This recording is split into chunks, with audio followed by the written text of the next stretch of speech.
Thank you. Hi everyone, here at home and abroad.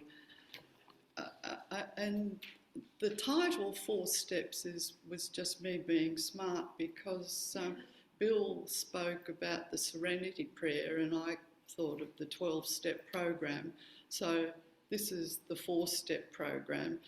And it's from Gary Simmons' book, Eye of the Storm, and he expands upon that. So it's love, bless, do good and pray. And I was drawn to revisit these tools for managing conflict after our book group when we last met. John Paul Roach expanded on Unity's fifth principle: knowing and understanding the laws of life, also called truth, is not enough. A person must also live the truth that he or she knows. And it's an amazing synchronicity because I don't get Daily Word, even though I paid, to get digital. It's never happened. So I had no idea that today's Daily Word was virtually, we could all go home now or have cake or something because it said it all. On a personal level, living the truth and doing right by others when they get under our skin isn't easy. And as Roach says, the Bible has frequently been used not as a book of love, but as a hammer to bludgeon those we disagree with and define as the enemy. Human beings can go to war in order to prove that they're right, or as Richard Raw once said, that my God is bigger than your God. Gary Simmons, in his book Eye of the Storm, defines our enemy as the belief that someone or something is against us. The enemy could be our body, an illness, a physical condition, could be a person, an event, or even another driver on the road who cuts us off. However, he says it's not actually any of these things. It's our belief that any of them are against us. Indeed, it's our way of relating to them that's the problem. And Jane Simmons, his wife, says that. It's important to stress that we don't accept abuse or anybody's actions that are violent or unkind to us. The demands of others, that's not what we're talking about.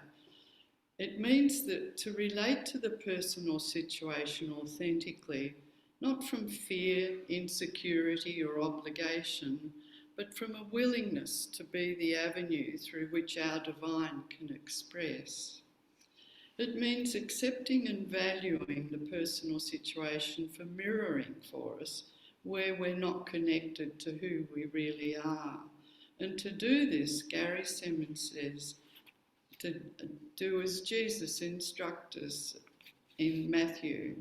Love your enemies, bless them that curse you, do good to them that hate you, and pray for those who despitefully use you.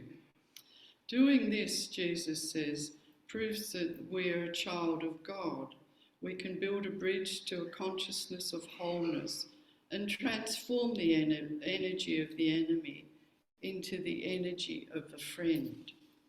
And it's a 4-step process towards our centre. And our centre is the eye of the storm, where there's deep peace rather than the raging cyclone of at the circumference. And we have that slide. Well done, Bill, thank you. To love means accept, to embrace, to value. To bless means to endow something or someone with the very best for them and a capacity to do good in your life. To do good means to do the right thing, and to pray means to give your thoughts to God. It's not easy to step immediately into loving someone or something that drives you mad.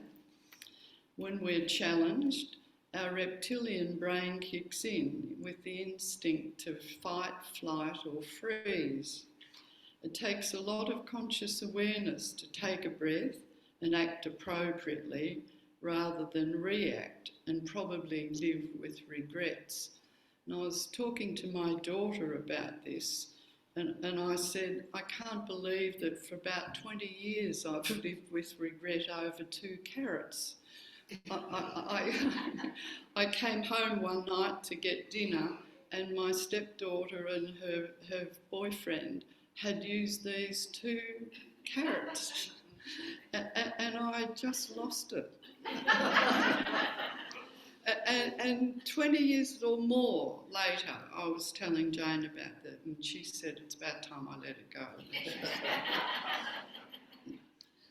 So Gary Simmons suggests that we think of the person or situation as a mirror of that place where we are not connected to our wholeness or worth. If we were connected, we wouldn't be annoyed. And of course, if I'd been connected and not frazzled, I wouldn't have carried on about carrots. I could have looked in the freezer or sent them to the shop. So an old technique is to do some shadow work, and dear precious Miu is going to give you a book to put some notes in.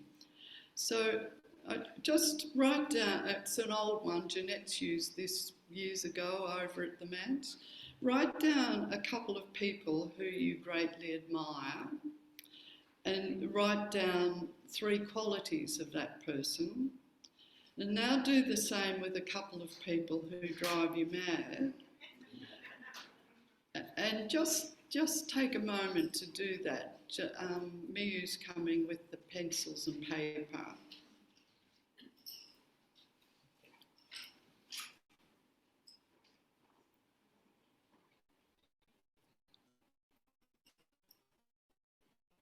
You're at home, hopefully you've got a pencil and paper handy.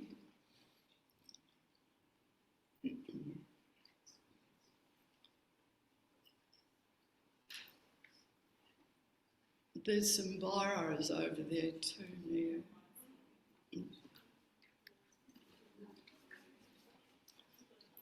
So a couple of people who you admire and a couple of people who drive you mad.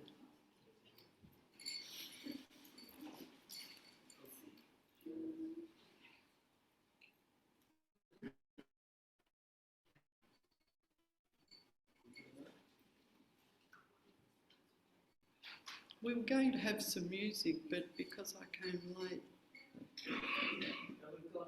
Have you?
being extreme, yeah.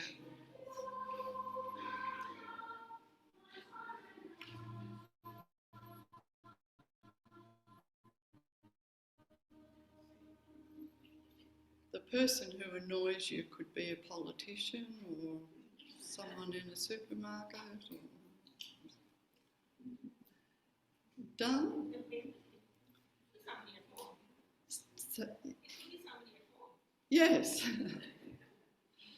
So, would anybody like to share any insights that they had? I think Nelson Mandela is the person that I admire, Yep. because he was able to forgive all that 20 Yep. years how long it was in prison. Yep. So what does that say about you? I wouldn't be able to do that. But that's your shadow that we're uncovering. That's a part of you.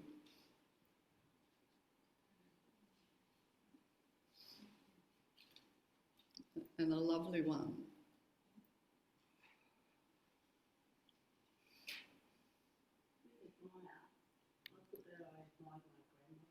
Oh, and she wasn't really my grandmother, but birth-wise, she was the one who gave me love.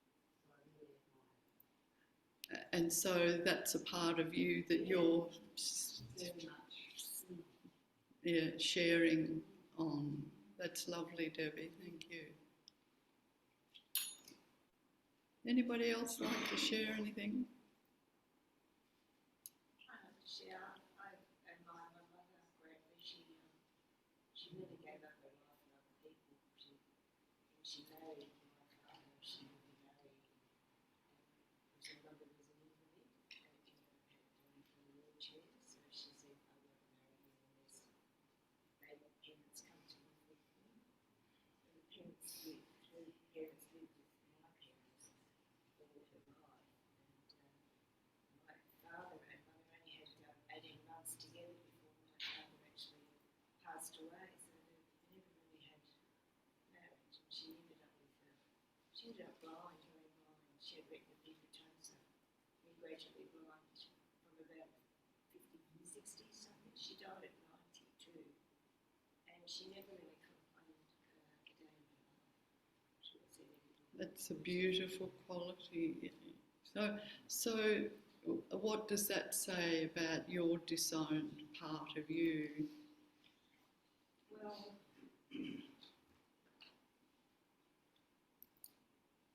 just probably in the last 4 years, my daughter became a single mom, and I sort of dedicated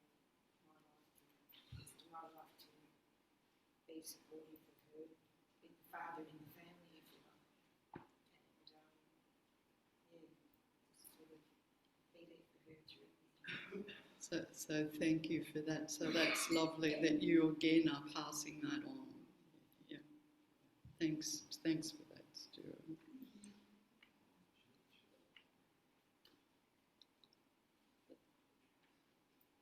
Did anybody come up with anybody who the negative?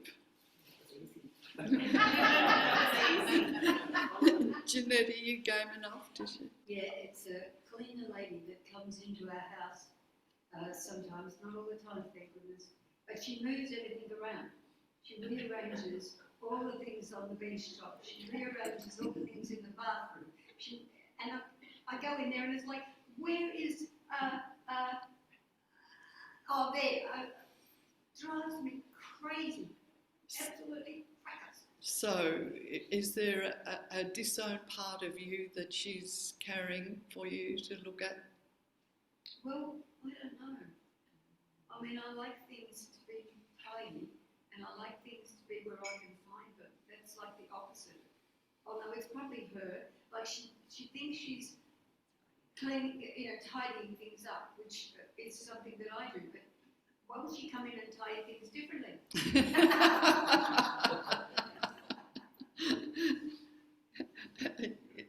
Lisa, yeah. Well, on the admiration part, I usually put down 7 people, and my mom was one of them. No one drives me mad, as I said, but people would upset me. Mom was in there too. And also the 21-year-old new manageress at work. And what's the quality that annoys you in that person?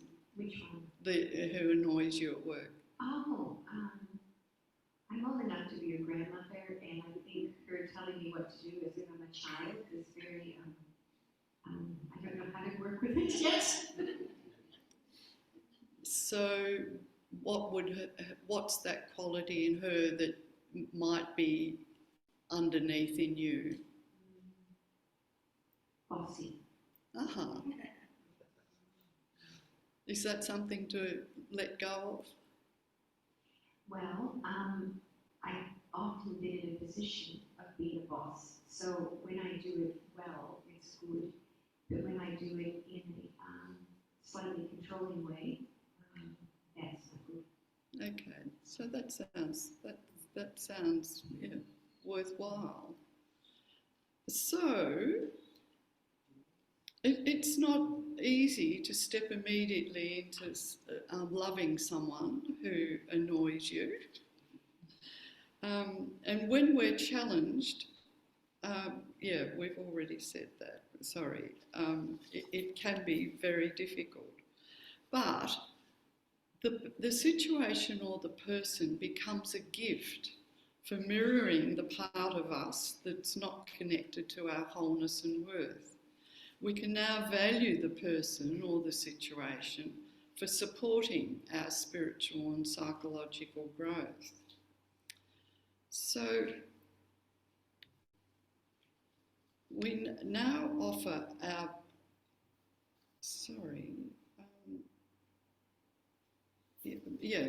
so that was part of accepting and loving. We now offer our blessing. And Pierre Pradovand, in his book, The Gentle Art of Blessing, speaks of blessing as a lived truth. It can be adopted by anyone of any faith, even agnostics. He says that blessing will bring a deep and lasting calm, leading to a richer, fuller and happier life, and it will unseal inner fountains of healing and bliss. And in Unity we have the story of Myrtle and her loving and blessing her body into radiant health. Pierre says that the key factor in blessing is that it comes from the heart. This is the power that heals, elevates and restores. When he started blessing, it was a spiritual intention to heal his thinking. Slowly it moved from being an act of will to a yearning of the heart. He resigned from his job because of a disagreement about ethics. He became obsessed and says he was being poisoned by his venomous thoughts. One day, Jesus' statement, "Bless them that curse you," rang a bell. He blessed the old employers all through the day. He said when he was cleaning his teeth, jogging, doing all the tasks. And one day he started blessing people on the street. He says that we are mostly all aware of the benefits of gratitude, but the art of blessing is something more. When we extend sincere, benevolent wishes from the bottom of our heart to another person, it has a definite impact on us. So if gratitude raises our vibration, and we all know that it does, maybe gratitude plus blessing will bathe us in light and we'll have our halo seen. So here is a lovely quote from him. I never received any roses from my former employer, not even the slightest expression of regret. Rather, I've received roses from life by the armful.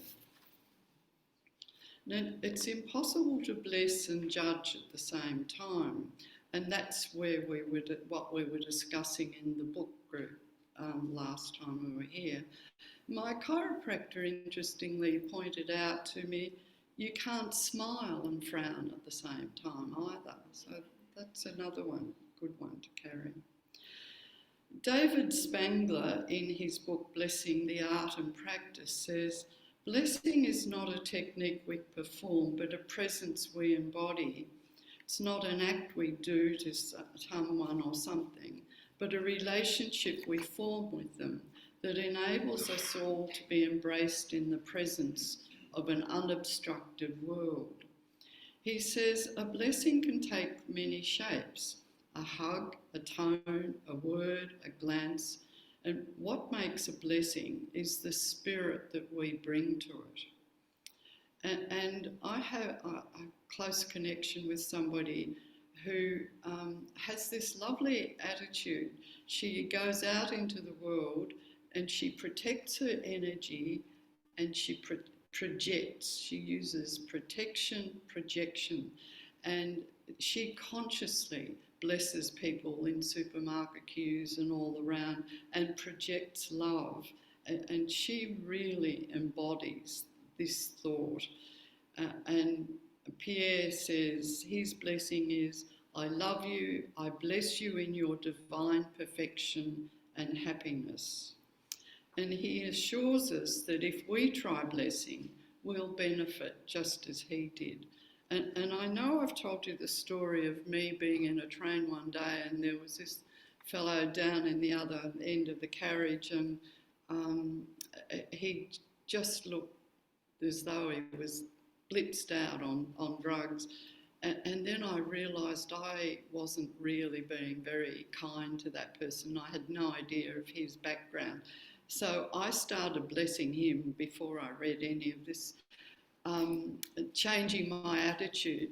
And I just felt probably what I was generating changed as well. I felt such a change in myself by sending him love rather than judgment. And I experienced that benefit, and that's exactly what Pierre says. He says that in numerous pre-industrial societies, blessing accompanied every important activity of life, like sowing the crops, reaping, hunting, fishing, craft production, and the preparation of meals. And at Findhorn, and I know I've told you this before as well, you don't do anything without blessing first. And peeling potatoes, trimming a vine, pruning, you bless the plant, you bless the diva of the plant, and you bless the activity. You join together and bless. And David Spangler has a lot of influence at Findhorn, and that's why I included his quote. So when we have our working bee, we'll bless our activities before we get rolling. And I have to say, and I know I've told you this before, I've never been as happy cleaning as I was when I helped with the cleaning of the rooms at Findhorn.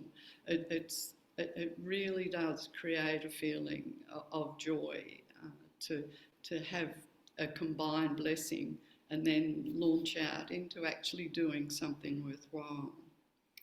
So then we move on to do good. And it means to do the right thing, which is the last thing we want to do when somebody's treating us badly. We need to know that the other person's issues are not about us. It's about what's missing in that person's life, in their attempt to find love and peace. Our purpose in relationship is to find a greater sense of wholeness and worth, to be the avenue in which healing flows into the relationship. And importantly, doing the right thing means letting go of the need to be right. A Course in Miracles says, do you want to be happy or do you want to be right? The right thing to do is not about winning or looking good. It's about being responsible for the mistakes we may have made in our efforts to protect ourselves. And despite the fact that I've worked on this for days and know it all, I had a conversation with my sister last night, who's 11 years younger than me, and I've always been the bossy big sister, and I could not help myself. I have to confess, I did step in to correct it, to make myself right. So, yeah, I've got a way to go. So this means to be the way of God instead of in the way of God. It's our true nature to be loving and compassionate, and when we do the right thing, we're being in alignment with who we truly are, and the universe supports that. The question that leads to authentic action is, how can I be the avenue of God's love right now? Gary Simmons says, we don't lose anything by doing the right thing. It might not give us as much satisfaction as proving someone wrong. However, our reward is a true treasure in heaven. And so then we move to pray. Set ourselves and the enemy free. Doesn't mean get this out of my life. It means asking the heart to show us the truth. The purpose of being in the eye of the storm isn't to make the storm go away. It's holding the space for love to do its work. When we pray for our enemies, we move to the spiritual centre, and at the centre of the storm, the enemy is not against us, but for us. Prayer helps align our thoughts and feelings and gives an opportunity to forgive ourselves and others. When we pray for the enemy, we lift ourselves and the situation into the peace and serenity of God. If we see that our suffering and ills are consequences of not being connected to wholeness and worth, we dismantle the reactive defensive lifestyle and rebuild a conscious spirit connection with spirit. So, we're going to move into meditation, but there's another activity for you to do. Just want you to reflect on what we might take our 4-step formula into meditation on. Choose something small of your enemies that you had come up to begin with. So it could be the body, a person, a situation. Are you willing to embrace and accept this enemy? What is the blessing that this is bringing into your life? What is an authentic action you can take? And what is the prayer you've chosen to bless this situation? And when I did this practice at home, I did my backache, my hip ache, and when I practice it, I sort of, not quite like Myrtle, but I use the Ho'oponopono prayer. I love you, I'm sorry, please forgive me, I love you, I thank you, and say that to each part of my body. But that's just a thought for you to have. So just jot down any thought that comes to mind about what you might like to take into meditation.